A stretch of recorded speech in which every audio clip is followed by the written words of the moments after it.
Hello everybody. આપણે last લેક્ચરની અંદર chapter number 1 વિદ્યુત ભારો અને ક્ષેત્રની શરૂઆત કરેલી. આપણે સૌપ્રથમ ઇલેક્ટ્રિક ચાર્જીસ એટલે કે વિદ્યુત ભારોની આપણે ચર્ચાઓ કરી. વિદ્યુત ભાર એટલે શું, વિદ્યુત ભારના જે પ્રકારો છે ધન વીજભાર અને ઋણ વીજભાર, અને જો એના વચ્ચે લાગતા જે બળો છે એની પણ આપણે ચર્ચાઓ કરી છે. પાછું એકવાર થોડું રિકેપ જોઈ લઈએ તો સૌપ્રથમ વિદ્યુત ભાર એટલે શું, તો આપણે આગળ ચર્ચાઓ કરી તે મુજબ જે રીતે ગુરુત્વાકર્ષણ બળ ઉત્પન્ન થવા માટે જવાબદાર જો પદાર્થનું દળ છે, તો આપણે એમ કહી શકાય કે અહીં જે વિદ્યુત બળ ઉત્પન્ન કરવા માટે જવાબદાર જે ઘટક જે છે તે વિદ્યુત ભાર છે. એટલે આપણે વ્યાખ્યા આ રીતે કહેતા હતા કે પદાર્થનો એક મૂળભૂત ગુણધર્મ કે જે મૂળભૂત ગુણધર્મ વડે આપણે વિદ્યુત બળ ઉત્પન્ન કરી શકાય, તો પદાર્થના એ મૂળભૂત ગુણધર્મ જે છે એને આપણે વિદ્યુત ભાર કીધું. કાલે આપણે જે વાત કરી તે પ્રમાણે ધન વીજભાર અને ઋણ વીજભાર હોય. જો બે સજાતીય વિદ્યુત ભારો હશે એટલે કે બંને ધન અથવા તો બંને ઋણ હશે, તો એમની વચ્ચે અપાકર્ષી બળ લાગશે. અને જો વિજાતીય હશે એટલે કે એક ધન અને એક ઋણ અથવા એક ઋણ અને એક ધન હોય, તો એમની વચ્ચે આકર્ષી બળ લાગતું હોય છે. તો આ બધી જે ચર્ચાઓ છે એ ચર્ચાઓ પણ આપણે કરી છે. કાલે વીજભારી વસ્તુ કેવી રીતે કરી શકાય એના સંદર્ભમાં પણ થોડી ચર્ચાઓ કરેલી. દાખલા તરીકે જો રેશમના ટુકડા ઉપર કાચના સળિયાને જો આપણે ઘસવામાં આવે તો કાચનો જે સળિયો છે તે ધન વીજભારિત બનતો હોય છે અને રેશમનો ટુકડો એ ઋણ વીજભારિત બને છે. એ જ રીતે જો પ્લાસ્ટિકના સળિયાને જો ધારો કે આપણે ફર ઉપર એટલે રૂંવાટીવાળું જે ચામડું આપણે જે કહીએ એના ઉપર જો ઘસવામાં આવે તો આપણે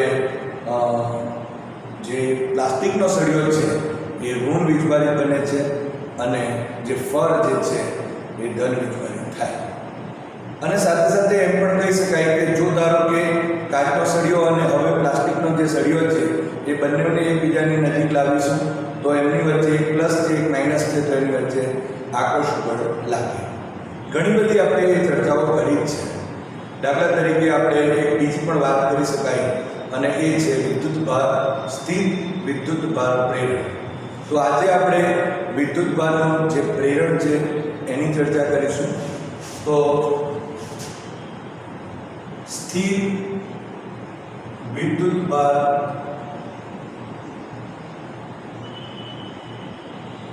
નું પ્રેરણ. અહીં તમે જોઈ શકો છો કે જે પ્રેરણની ઘટના છે, આમ જોવા જઈએ તો વીજભારની અંદર બે રીતે આપણે વીજભારને પ્રેરિત કરી શકાય.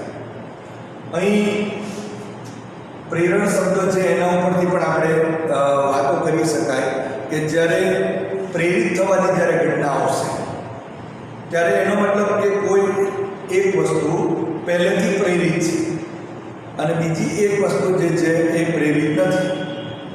તો એનો મતલબ કે જે વીજભાર, ધારો કે વીજભાર રહિત કોઈ પદાર્થ છે એને જો ધારો કે કોઈ વીજભારિત વસ્તુની નજીક લાવવામાં આવે, એ બે રીતે કરી શકાશે. એક તો સંપર્ક સાથે બી હોઈ શકે અથવા તો એક સંપર્ક વગર પણ હોઈ શકે. લાવવામાં આવે ત્યારે એને પ્રેરિત કરવાનું, એને વીજભારિત કરવાની જે ઘટના એને આપણે સ્થિર વિદ્યુત ભારનું પ્રેરણ કહીશું. દાખલા તરીકે સંપર્ક સાથેની જ્યારે ચર્ચાઓ કરીએ તો સૌપ્રથમ આપણે એક વાત અહીંયા નોંધી લઈએ. સંપર્ક સાથે એટલે શું? આપણે અત્યારે ચર્ચાઓ કરી કે જો પ્લાસ્ટિકનો સળિયો છે એને આપણે ફળ સાથે ઘસી દીધું અને ફળ સાથે ઘસવાથી જે પ્લાસ્ટિકનો સળિયો છે તે ઋણ વીજભારિત થયો. હવે આ જે આપણા પાસે પ્લાસ્ટિકનો જે સળિયો છે એ પ્લાસ્ટિકના સળિયા ને જો ધારો કે પિત્ત બોલ એટલે કે બરુ બોલ જેને કહેવામાં આવે તો એ જે પિત્ત બોલ છે એના સંપર્કમાં આવે. આપણે એમ કહી શકાય પોલિસ્ટેરિન બોલ એવું પણ આપણે કહી શકાય. અને એના ધારો કે સંપર્કમાં આપણે લાવીએ તો આ એક બરુનો બોલ છે, પિત્ત બોલ છે, એના જેવા સંપર્કમાં લાવીશું તો આ જે ઋણ વીજભાર પ્લાસ્ટિકના સળિયા ઉપરનો છે એ પ્લાસ્ટિકના સળિયા પરનો ઋણ વીજભાર આ પિત્ત બોલ જે છે એ પિત્ત બોલ પર સ્થાનાંતરિત થશે. એનો મતલબ એવો થયો કે આ જે પિત્ત બોલ છે એ પિત્ત બોલ અત્યારે ઋણ વીજભારી થશે. તો અહીં તમે જોઈ શકો છો કે આ જે આપણા પાસે પ્લાસ્ટિકનો સળિયો છે એના ઉપરનો ઋણ વીજભાર જે છે એ આ પિત્ત બોલ જે છે એના પર આવી જાય છે. એનો મતલબ સૌપ્રથમ આ વીજભાર રહિત હતો અને હવે આ વીજભારિત વસ્તુ જે પ્લાસ્ટિકનો સળિયો હતો એના સંપર્કમાં આવે છે અને એના સંપર્કમાં આવે છે માટે આ પિત્ત બોલ પણ ઋણ વીજભારી થઈ જશે. એનો મતલબ કે પ્લાસ્ટિકનો સળિયો આ જે પિત્ત બોલ છે એ પિત્ત બોલને વીજભારિત કરે છે. પણ અહીં તમે જોઈ શકો છો કે અહીં જે આપણે જે વાતો કરી એની અંદર સંપર્કની વાતો થઈ છે.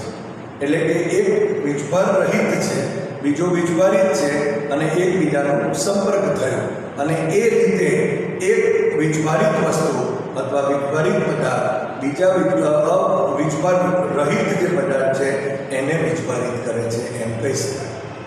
હવે એ જ રીતે ધારો કે એ જ પિત્ત બોલ છે એ વીજભાર રહિત છે અને આપણા પાસે જે કાચનો સળિયો છે કે જેને આપણે રેશમના ટુકડા ઉપર ઘસેલો છે એટલે આ કાચનો જે સળિયો છે એ ધન વીજભારિત છે. હવે તો આ કાચના સળિયાને જો હવે આ વીજભાર રહિત જો પિત્ત બોલ ઉપર લાવવામાં આવશે તો શું થશે કે આ પિત્ત બોલ ઉપર અહીં સંપર્કમાં લાવવાથી આ કાચના સળિયા ઉપરનો ધન વીજભાર હવે અહીં જો આપણે કહીએ તો સ્થાનાંતરિત થશે. એનો મતલબ એમ થયો કે આ કાચનો જે સળિયો જે ધન વીજભારિત છે તે આ પિત્ત બોલને પણ સંપર્કમાં લાવવાથી અહીં ધન વીજભારિત કરે છે. તો આમ આપણે સંપર્ક સાથેનું આપણે પ્રેરણ કહી શકાય. બીજી પણ એક વાત સાથે સાથે જો કરી દઈએ તો એમ કહી શકાય કે સૌપ્રથમ આપણે શું કીધું કે પ્લાસ્ટિકનો જે સળિયો લીધો એ પ્લાસ્ટિકના સળિયાના લીધે એક પિત્ત બોલ જે છે એ પિત્ત બોલ ઋણ વીજભારિત થયો. એક ધન વીજભારિત કાચનો સળિયો છે એને આપણે બીજા એક પિત્ત બોલ સાથે વીજભાર રહિત પિત્ત બોલને વીજભારિત કરીને ધન વીજભારિત કરી દીધો. હવે ધારો કે જો આપણે પ્લાસ્ટિકનો સળિયો છે તે અને એનાથી બનેલો ઋણ વીજભારિત છે તે એ બેને જો નજીક લાવીશું તો એમના વચ્ચે અપાકર્ષણ થશે. એ જ રીતે જો કાચનો સળિયો હશે અને એના લીધે જે વીજભારિત થયો છે એ ધન વીજભારિત છે અને એના લીધે પણ એનું અપાકર્ષણ થશે. એનો મતલબ એમ થયો કે બંને વીજભારો જ્યારે સમાન હોય એટલે કે સમાન ઇટ મીન્સ કે સજાતીય હશે, સમાન નહીં પણ સજાતીય હશે તો તેમની વચ્ચે અપાકર્ષણ જે સજાતીય હશે તો એમની વચ્ચે અપાકર્ષણ થશે. હવે બંને પિત્ત બોલ જે છે એમાં એક ઋણ છે અને એક ધન છે એને હવે નજીક લાવીશું તો એક પ્લસ અને એક માઇનસ છે માટે વિજાતીય કહેવાશે અને એની વચ્ચે એક આકર્ષણ બળ લાગશે. તો આ રીતે આપણે સંપર્ક સાથેનું અહીં જે પ્રેરણ છે એ સમજી શકીએ. એટલે આ જે પ્રેરણ છે એના પણ બે પ્રકાર છે, સંપર્ક સાથેનું પ્રેરણ અને સંપર્ક વગરનું પ્રેરણ. તો આપણે સંપર્ક સાથેની તો વાતો કરી દીધી છે. હવે સંપર્ક વગર કેવી રીતે એક વીજભાર રહિત હોય તો એને વીજભારિત આપણે કરી શકીએ. તો આ અગત્યની વાત આપણા પાસે અહીં સંપર્ક સાથેની થઈ. એ જ રીતે આપણે સંપર્ક વગરનું પણ પ્રેરણ સમજીએ. હવે એ પ્રેરણ સમજવા માટે સંપર્ક વગરનું જે પ્રેરણ છે એ સમજવા માટે આપણે એક આકૃતિ લઈએ. લાસ્ટ લેક્ચરની અંદર આપણે વાતો કરેલી કે જો કોઈ વાહક જે છે એ વાહકને જો વીજભારિત હોય અને એ વીજભારિત વાહક જો હોય તો એનો મતલબ એમ થયો કે એને જો પૃથ્વીના સંપર્કમાં લાવીએ તો એ પૃથ્વીના સંપર્કમાં લાવવાથી એનો જે વીજભાર છે એ વધારાનો વીજભાર હોય એ વધારાનો વીજભાર જમીનમાં જતો રહે છે, જેને આપણે અર્થિંગ કહીએ છીએ, જે પ્રક્રિયા છે એને. તો એની પણ આપણે ચર્ચાઓ લાસ્ટ ટાઈમ કરેલી જ છે. અત્યારે આપણે શું કરીશું કે સંપર્ક વગરનું જ્યારે પ્રેરણ હોય તો પ્રેરણ માટે એક જ વાક્યરચના ઘણી જ અગત્યની છે. કોઈ વીજભાર રહિત પદાર્થ છે અને એ વીજભાર રહિત જે પદાર્થને કોઈ વીજભારિત પદાર્થ વડે વીજભારિત કરવાની, ચાર્જિસ કરવાની જે ઘટના, આપણે ચાર્જ કરવાની જે ઘટના, એને આપણે સ્થિર વિદ્યુતભાર પ્રેરણ કહી શકાય. તો સૌપ્રથમ આપણે આકૃતિથી સમજીએ. ધારો કે અહીં સંપર્ક વગરનું જે પ્રેરણ છે એને સમજીએ. તો અહીં આપણે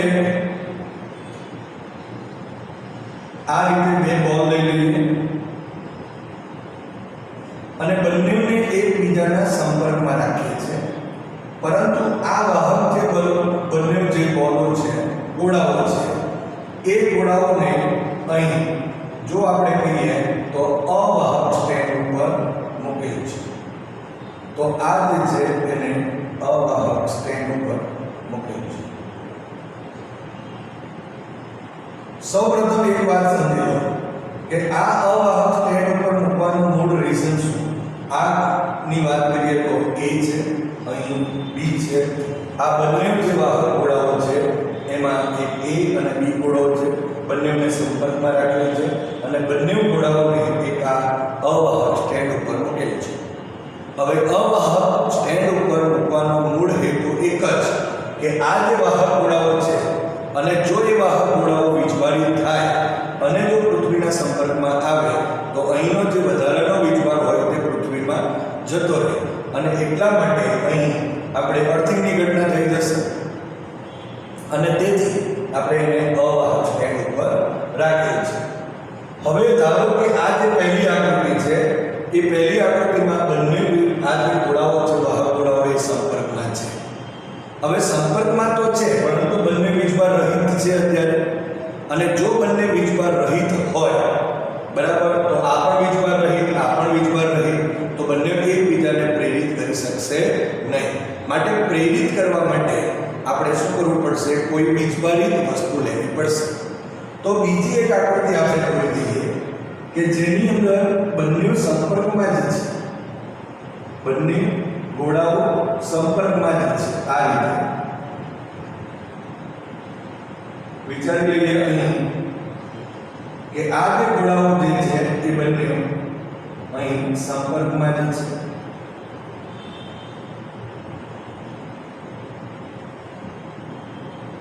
પરંતુ આ બંને જે ગોળાઓ જે છે એ ગોળાઓની બાજુમાં, એટલે કે અહીં આટલા, અને આપણે A કહીશું, અહીંયા B કહીશું. તો આ જે A ગોળો છે એ ગોળાની નજીક એક આપણે ધન વીજભારિત જે સળિયો જે છે એ સળિયો આપણે અહીં રાખેલો છે.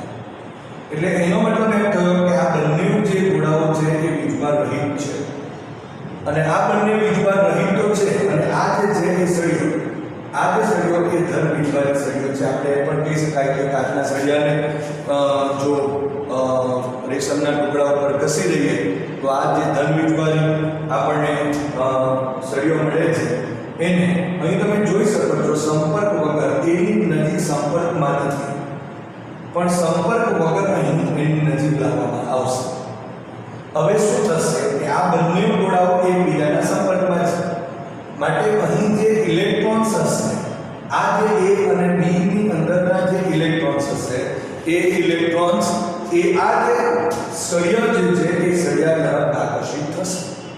હવે સળિયા તરફ જો આકર્ષિત થશે તો અહીં ઇલેક્ટ્રોન સ્થાનાંતરિત કરીને આ તરફ અહીં આવશે અને એ જ પરિસ્થિતિની અંદર, એટલે અહીં તમે જોઈ શકો છો કે આ આકૃતિની અંદર બીજી જે આકૃતિ છે એમાં આ ધન વીજભારી સળિયાને જ્યારે આ ગોળા A ની નજીક સંપર્ક વગર રાખવામાં આવે છે, નજીક રાખવામાં આવે છે, તો ત્યારે એના બેમાં જે ઇલેક્ટ્રોન્સ જે છે એ એ ઇલેક્ટ્રોન્સ આકર્ષાય અને એની આ ડાબી બાજુ તરફ જમા થશે અને એના લીધે શું થશે કે અહીં જે ધન વીજભાર છે એ ધન વીજભાર જેટલા ઇલેક્ટ્રોન્સ અહીંયા આવશે એટલા જ ઇલેક્ટ્રોન હવે અહીં ધન વીજભાર ખુલ્લો થશે. તો આપણે આ રીતે વાત કરી શકીએ.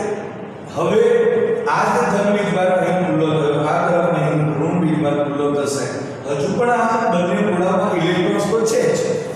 એનો મતલબ શું થયો કે આ સળિયાના લીધે આ ઇલેક્ટ્રોન્સ આ સપાટીની ડાબી બાજુની સપાટી પર જમા થશે અને અહીં જે ધન વીજભાર છે તે ડીની જમણી બાજુની સપાટીઓ ઉપર હશે. તો આ જે ઇલેક્ટ્રોન્સ બીજા વધારાના ઇલેક્ટ્રોન્સ પણ અંદર તો છે. તો એનો મતલબ એમ થયો કે આ ડાબી તરફ ભેગા થયેલા જે ઇલેક્ટ્રોન્સ છે તે અને સાથે સાથે અંદર જે બીજા ઇલેક્ટ્રોન્સ હશે તે એની વચ્ચે એક અપાકર્ષી બળ લાગશે. એનો મતલબ એમ થયો કે આ ઇલેક્ટ્રોન્સ અને આની વચ્ચે આકર્ષી બળ લાગે છે. એટલે તરત ને તરત એક વખત ભેગા થવાનો શરૂઆત થશે. એટલે તરત ને તરત આ બધા અહીંયા આવી જશે નહીં, પરંતુ શું થશે કે આ આકર્ષી બળને લીધે અહીં ભેગા થશે અને એની ઓપોઝિટ સાઈડ પણ આપણે એમ કહી શકાય કે બીજા જે ઇલેક્ટ્રોન્સ અંદર છે એ આ ઇલેક્ટ્રોનથી અપાકર્ષણ બળ લગાડશે. એનો મતલબ કે આ આકર્ષી બળ અને અહીંયા અપાકર્ષી બળ બંને એક સ્થિતિમાં કોઈ એક ક્ષણે કોઈ એક સમયે શું થશે અહીં સંતુલિત પરિસ્થિતિમાં આવશે. અને સંતુલિત પરિસ્થિતિમાં જ્યારે આવશે ત્યારે અહીં એ ઉપર ડાબી બાજુ ઋણ વીજભારો જમા રહેશે અને જમણી બાજુ અહીંયા ધન વીજભારો જમા થશે. હવે શું? હવે આ તો બંને સંપર્કમાં છે એટલે આ પરિસ્થિતિઓ રહેવાની. પરંતુ ધારો કે અત્યારે જો આપણે એમ કહીએ કે ત્રીજી જે આકૃતિ હું અહીંયા બતાવું છું એમાં આ A અને B છે એને થોડાક આપણે જુદા કરી દઈએ છીએ. A અને જે B ગોળાઓ છે તેને આપણે જુદા કરી દઈએ છીએ. તો તમે જોઈ શકો છો કે આ રીતે A અને B એટલે A લખું છું, અહીં B લખું છું અને અહીં જો આપણે ત્રીજી જે આકૃતિ દોરીએ છીએ એની અંદર થોડા એકદમ સહેજ નજીક જ છે એકદમ એ રીતે આપણે એને અહીં અલગ કરી દઈએ છીએ. હવે આ આકૃતિની અંદર જો આપણે વિચારીએ આ પ્લાસ્ટિકના સળિયા તો હશે. જો આ સળિયો છે એ સળિયાને તો આપણે અહીં ધન વીજભારી સળિયો છે એને તો રવા દઈશું જે સંપર્ક વગર છે. છતાં પણ અહીં આપણે વિચારીશું તો અહીં ઋણ અને ઋણ રહેશે અને આ તરફ અહીં ધન અને ધન રહેશે. આ જે સંપર્કમાં હતો પણ હવે સહેજ જુદા કરીએ છીએ, વધારે આપણે એને દૂર લઈ જતા નથી. એનો મતલબ કે અહીંનું જે આકર્ષણ બળ છે તે અને આની વચ્ચેનું જે અંદરનું અપાકર્ષણ છે તે તો છે જ ત્યાં, એટલે સંતુલિત પરિસ્થિતિમાં જ છે અને એટલા માટે આ જે પરિસ્થિતિ છે અને આ પરિસ્થિતિ એકદમ સેમ દેખાશે. હવે શું થશે કે ધારો કે આ જે વીજભારિત સળિયો જે છે એને આપણે ચોથી આકૃતિની અંદર આપણે દૂર કરી દઈએ છીએ. એનો મતલબ એમ થયો કે આ જે આકૃતિ પરથી અહીં દૂર કરી દઈશું તો શું થશે? અહીંયા દૂર તો કરીશું અને સાથે સાથે આ બેની વચ્ચેનું થોડું અંતર પણ વધારીશું. હવે શું થશે કે જો આ સળિયાને આપણે દૂર કરીએ તો આ ઇલેક્ટ્રોન સાથેનું જે આકર્ષણ બળ છે એ અહીં રહેશે નહીં અને તેથી હવે આ બોલ અને આ બોલ વચ્ચે એક આકર્ષણ બળ પેદા થશે. અને એ જે આપણે આકૃતિ છે એ આકૃતિમાં આપણે અહીં દર્શાવીએ. જે ચોથી આકૃતિ છે એની અંદર આપણે થોડા A અને B બંને જે ગોળાઓ છે એને આપણે થોડા દૂર કરી દઈએ છીએ અને આ થોડા દૂર કરી દીધા અને સાથે સાથે આપણે અહીં આ જે A અને B જો સાથે સાથે અહીં જોઈ શકાય છે આ આકૃતિની અંદર જે ધન વીજભારી સળિયો છે એ સળિયાને પણ આપણે અહીં દૂર કરેલી છે અને તેથી શું થશે કે આ જે ઇલેક્ટ્રોન્સ છે એ આ ધન વીજભારથી આકર્ષિત થશે. હજુ પણ આ ઘણું દૂર નથી અને ઘણું દૂર નથી. એનો મતલબ શું થયો કે અહીં હવે આ રીતે ઋણ વીજભાર આ ધનથી આકર્ષિત થશે એટલે આ રીતે આવશે. કારણ કે આનું આકર્ષણ રહ્યું નથી એટલે અહીંથી આપણે સળિયાને દૂર કરેલ છે. એનો મતલબ એમ થયો કે હવે આ જે સળિયો છે આ જે સળિયો અહીંથી દૂર કર્યો એના લીધે આ જે ગોળો છે તે અને આ જે ગોળો બી છે તે બંને હજુ બી કોન્ટેક્ટમાં છે, નજીક છે, દૂર નથી. એટલે બેની વચ્ચે એક આકર્ષણ બળ તો લાગશે અને એ આકર્ષણ બળની અસર હેઠળ બંને જે વીજભારો જે છે આ તરફ એ પરનો ઋણ વીજભાર અને બી પરનો જે ધન વીજભાર જે છે એ ધન વીજભાર અહીં જો આપણે કહીએ તો આ રીતે જે ગોળાઓ છે એના ઉપર વિતરિત થશે.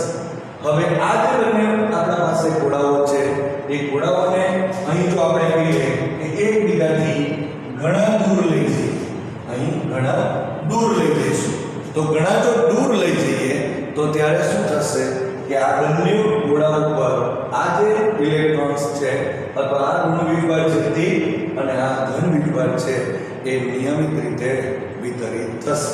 તો એની છેલ્લી આકૃતિ આપણે અહીં દોરી દઈએ.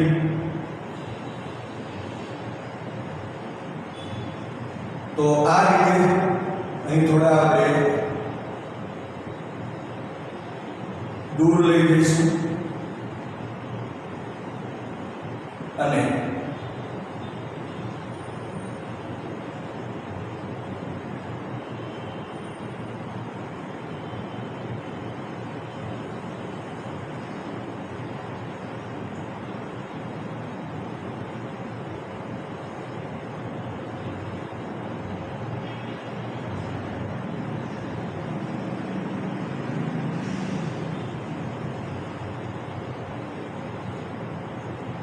અને આ રીતે અવાહક સ્ટ્રેન્ડો આપણે છેલ્લે સુધી રાખેલ છે.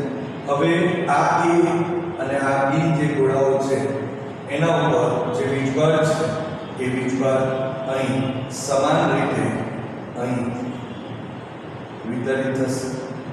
અહીં ઋણ વીજભાર છે એટલે ઋણ વીજભાર અહીં વિતરિત થશે સમાન રીતે અને અહીં ધન વીજભાર છે તો ધન વીજભાર આ રીતે વીજભારિત થશે નિયમિત રીતે. કારણ કે આ બંને વચ્ચે હવે કોઈ પણ પ્રકારનું અહીં આકર્ષણ બળ નથી કારણ કે બંને ગોળાઓને એકબીજાથી ઘણા દૂર લઈ જઈએ છીએ.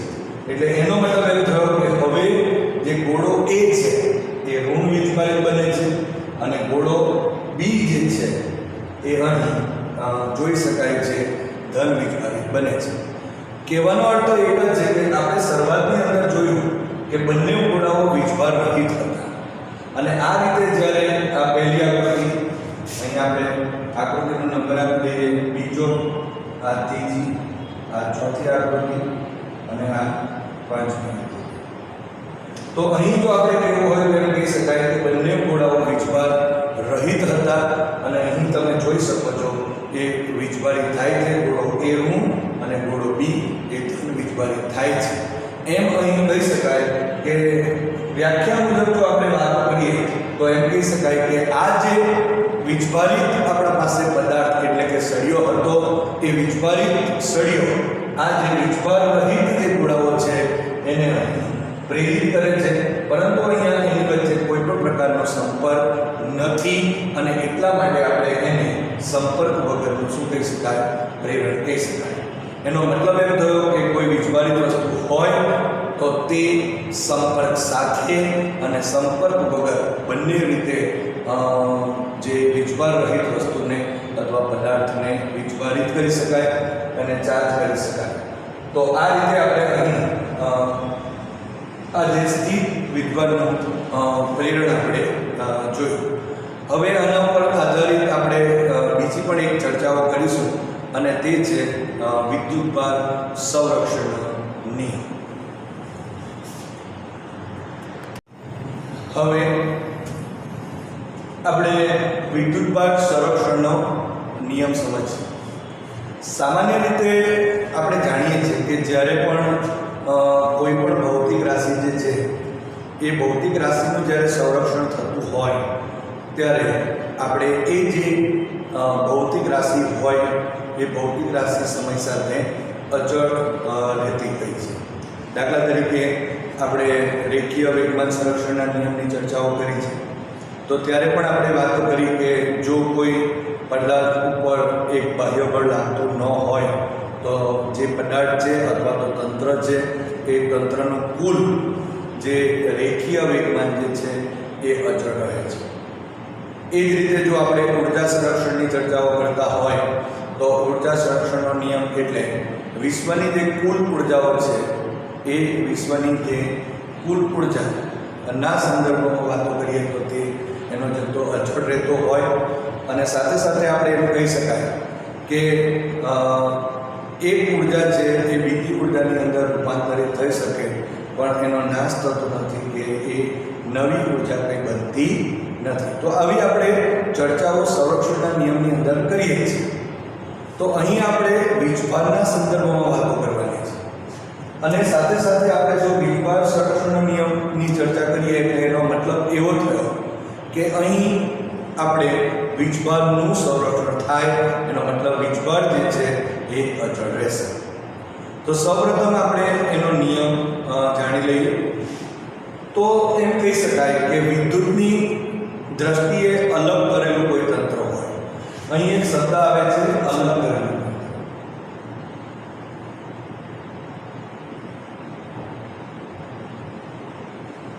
તો વિદ્યુતની દ્રષ્ટિએ અલગ કરેલું કોઈ તંત્ર હોય તો એ અલગ કરેલા તંત્રમાં કોઈ પણ પ્રક્રિયા થાય પરંતુ તંત્રનો જે કુલ વિદ્યુત ભાર છે એ અચળ રહે છે, જેને આપણે વિદ્યુત ભાર સંરક્ષણનો અહીં નિયમ કહીશું. ફરી એકવાર આખી વાક્યરચના આપણે બોલીએ, એનો અર્થ સમજીએ અને એના વિશે આગળ જાણીએ. તો વિદ્યુતની દ્રષ્ટિએ અલગ કરેલું કોઈ તંત્ર હોય અને એ વિદ્યુતની દ્રષ્ટિએ અલગ કરેલા તંત્રમાં કોઈ પણ પ્રક્રિયા થાય અને કોઈ પણ પ્રક્રિયા થાય પરંતુ એ તંત્રની અંદર કુલ વિદ્યુત ભાર અચળ રહે છે, જેને આપણે વીજભાર સંરક્ષણનો નિયમ કહીશું. દાખલા તરીકે અલગ કરેલું તંત્ર એટલે શું? આપણે સામાન્ય રીતે અલગ કરેલા તંત્રની વાત કરીએ તો એમ કહી શકાય કે એના ઉપર એની અંદરની જે પ્રક્રિયા છે તે અને બહારની પ્રક્રિયા એકબીજા ઉપર આધારિત નથી. એટલે કે એના ઉપર કોઈ પણ પ્રકારની બાહ્ય જે અસરો છે તે બાહ્ય અસરો જોવા મળતી નથી. દાખલા તરીકે આપણે જાણીએ છીએ કે કોઈ એક પાત્ર છે એની બધી દિવાલો જો અવાહક કરી દઈએ તો આપણે જાણીએ કે ઉષ્મા ઉર્જાનો જો વિનિમય કરવો હોય તો અંદરની ઉષ્મા બહાર નહીં જાય અને બહારની ઉષ્મા અંદર આવતી નથી. એટલે કે એ તંત્ર એ ઉષ્મીય રીતે અલગ કરેલું તંત્ર આપણે કહી શકાય. તો એ જ રીતે વિદ્યુતની દ્રષ્ટિએ અલગ કરેલું તંત્ર છે. એટલે અંદર કોઈ પણ પ્રકારની પ્રક્રિયા થાય પરંતુ અહીં જે તંત્ર છે એનો કુલ વીજભાર અચળ રહેશે. દાખલા તરીકે આપણે જે ચર્ચાઓ લાસ્ટ લેક્ચરની અંદર કરી એના ઉપરથી સમજવાનો આપણે પ્રયત્ન કરીએ કે વીજભારની વાતો જ્યારે સંરક્ષણની વાત આવે તો એના ઉપરથી બી આપણે સમજી શકાય. દાખલા તરીકે હું તમને એક વાત કરું છું કે આ કાચનો સળિયો છે અને આ આપણે રેશમનો ટુકડો લીધો. આ કાચનો સળિયો આ રેશમનો ટુકડો છે. હવે આ કાચના ટુકડાને આ કાચના સળિયાને આપણે આ રેશમના ટુકડા ઉપર ઘસીએ છીએ. તો શરૂઆતમાં શું હતું એટલે કે પ્રારંભિક વિદ્યુત ભાર અને અંતિમ વિદ્યુત ભાર સમાન થશે.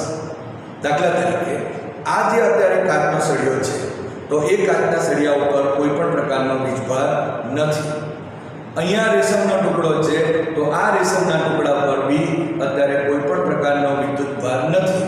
માટે જે પ્રારંભિક વિદ્યુત ભાર જો આપણે કહીએ તો એનો મતલબ એમ થયો કે પ્રારંભિક વિદ્યુત ભાર ટોટલ અહીં ધન વત્તા ઋણ જો આપણે કહીએ તો તે 0 છે. અત્યારે કોઈ પણ પ્રકારનો વિદ્યુત ભાર ટોટલ કુલ વિદ્યુત ભાર પ્રારંભમાં નથી. પરંતુ હવે આપણે પ્રક્રિયા કરીએ છીએ. પ્રક્રિયા કઈ છે અહીંયા તો આ કાચના સળિયાને આ રેશમના ટુકડા ઉપર આપણે ઘસવાની પ્રક્રિયા કરીએ. તો આ જે ઘસવાની જ્યારે પ્રક્રિયા થઈ ત્યારે આપણે જાણીએ છીએ તે મુજબ આ જે કાચનો સળિયો અહીં ધન વીજભારિત થયો અને આ રેશમનો ટુકડો અહીં ઋણ વીજભારિત થયો. પરંતુ આપણે જે ચર્ચાઓ કરેલી તેમાં આપણે જાણીએ છીએ કે આ જે કાચનો સળિયો જેટલો ધન વીજભારિત થશે એટલો જ આ રેશમનો ટુકડો અહીં ઋણ વીજભારિત થશે. તો અહીં જો આપણે કેવું હોય કે ધારો કે અહીં જો 5 + 5e જેટલો એનો વીજભાર હોય એટલે કે 5 ઇલેક્ટ્રોન અહીંથી દૂર થયા છે એમ કહેવાશે અને 5 ઇલેક્ટ્રોન અહીં મેળવે છે, તો -5e એ રેશમના ટુકડા ઉપરનો વીજભાર કહેવાશે અને +5e એટલે ઇલેક્ટ્રોનનો વિદ્યુતભાર થશે. તો એ અહીં +5e જેટલો વિદ્યુતભાર થશે. તો અંતિમ આ પ્રક્રિયા પછી એટલે કે કોઈ પણ પ્રક્રિયા થાય તો આપણે પ્રક્રિયા પછી જો વિચારીએ તો -5e પ્લસ અહીં કહી શકાય 5e = 0 થશે. એનો અર્થ શું થયો? એનો અર્થ એવો થયો કે પ્રારંભમાં પણ જે વિદ્યુતભાર કુલ વિદ્યુતભાર હતો એ શૂન્ય હતો અને જ્યારે પ્રક્રિયા થઈ ત્યાર પછી પણ આ જે કુલ વિદ્યુતભાર શૂન્ય જ રહે છે. એનો મતલબ એમ થયો કે પ્રારંભમાં જેટલો વીજભાર હતો એટલો જ અંતમાં પણ છે અને તેથી અહીં વીજભારનું સંરક્ષણ થયું એમ કહેવાય. અહીં પ્રક્રિયા પણ થઈ પણ એ કોઈ પણ પ્રક્રિયાના પરિણામ સ્વરૂપ અહીં જે વીજભારનો જથ્થો જે છે એ અચળ રહે છે. તો એ રીતે આપણે અહીં જે વીજભાર જે છે એનું સંરક્ષણ સમજાવી શકીએ. હજુ એક બીજી પણ વાત આપણે કહીએ તો પ્લાસ્ટિકના સળિયાવાળી વાતો કરેલી છે કે પ્લાસ્ટિકના સળિયાને જો ધારો કે ફર એટલે રૂંવાટીવાળું ચામડું આપણે જે કહીએ છીએ તે એ ફર ઉપર જો ઘસીએ તો આ પ્લાસ્ટિકનો સળિયો એ ઋણ વીજભારિત બને છે અને આ જે ફર જે છે તે ધન વીજભારિત બને છે. એનો અર્થ શું થયો કે શરૂઆતમાં બંનેના ઉપર આ પ્લાસ્ટિકના સળિયા ઉપર વીજભાર ન હતો, આ ફર ઉપર પણ વીજભાર ન હતો એટલે પ્રારંભિક 0 હતો અને અંતમાં પણ જ્યારે ઘસવાની પ્રક્રિયા થઈ ત્યારે પ્લાસ્ટિક ઉપર જેટલો ઋણ વીજભાર હશે એટલો જ આ ફર ઉપર અહીં ધન વીજભાર પણ હશે અને એટલા માટે એનો જો ટોટલ કરીએ તો એનો અંતિમ જે કુલ વીજભાર છે એ પણ આપણે એમ કહી શકાય કે અહીં જે 0 થયું એટલે કે પ્રક્રિયા પહેલાં પણ અને પ્રક્રિયા પછી પણ જે કુલ વિદ્યુતભાર છે એ અહીં શૂન્ય એટલે કે અચળ રહે છે. આમ આપણે અહીં કહી શકાય કે વિદ્યુતની દ્રષ્ટિએ અલગ કરેલું કોઈ તંત્ર હોય એમાં આપણે કોઈ પણ પ્રક્રિયા થાય પરંતુ વીજભારનો જે જથ્થો છે એ વીજભારનો જથ્થો અહીં અચળ રહે છે. બીજી એક વાત જો આની સાથે સાથે જો આપણે કરીએ તો દાખલા તરીકે એક ધારો કે એક બોક્સ છે, ખાલી બોક્સ છે અને એ ખાલી બોક્સની અંદર અત્યારે કોઈ પણ પ્રકારનો વીજભાર નથી અને એ ખાલી જે બોક્સ છે એની અંદર કોઈ પણ પ્રકારનો વીજભાર ન હોય અને એની અંદર અત્યારે પ્રારંભમાં વીજભાર શૂન્ય છે.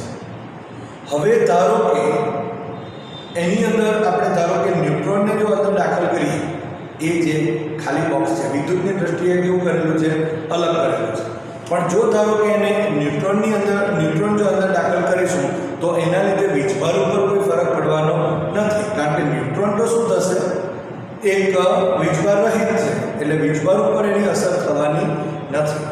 પણ જો ધારો કે આપણે એની અંદર જો ધારો કે ગેમા કિરણ જો દાખલ કરીએ તો ગેમા કિરણ દાખલ કરવાથી અંદરના ભાગમાં એક પોઝિટિવ ઇલેક્ટ્રોન અને એક નેગેટિવ ઇલેક્ટ્રોન મળે છે. એનો મતલબ શું થયો કે શરૂઆતની અંદર જો આપણે વિચારીએ તો આ રીતે આપણે આકૃતિ પણ બતાવી શકીએ. આ થોડીક એક્સ્ટ્રા વાતો આપણે કરીએ છીએ. અહીંયા ધારો કે આ રીતે આપણી પાસે એક અલગ કરેલો વિદ્યુતની દ્રષ્ટિએ અલગ કરેલો એક બોક્સ છે.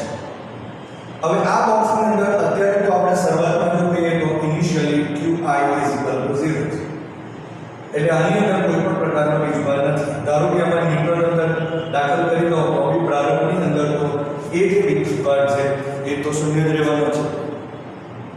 હવે ધારો કે એમાં ગેમા કિરણ દાખલ કરીએ. હવે આ જે ગેમા કિરણ અહીંયા જ્યારે દાખલ કરીએ ત્યારે એ એનું ઇલેક્ટ્રોન અને બીજું જે છે એ પોઝિટ્રોનમાં રૂપાંતર થતું હોય છે. એનો મતલબ શું થયો કે એક ઇલેક્ટ્રોન છે અને બીજો પોઝિટ્રોન. અહીં ફરી એકવાર ઇલેક્ટ્રોનનો જે વિદ્યુતભાર છે, ઇલેક્ટ્રોન માટે આપણે E માઈનસ લખીએ છીએ અને આપણે ઇલેક્ટ્રોન કહીશું, ઇલેક્ટ્રોન, અને E પ્લસ લખીએ એને આપણે પોઝિટ્રોન કહીએ છીએ.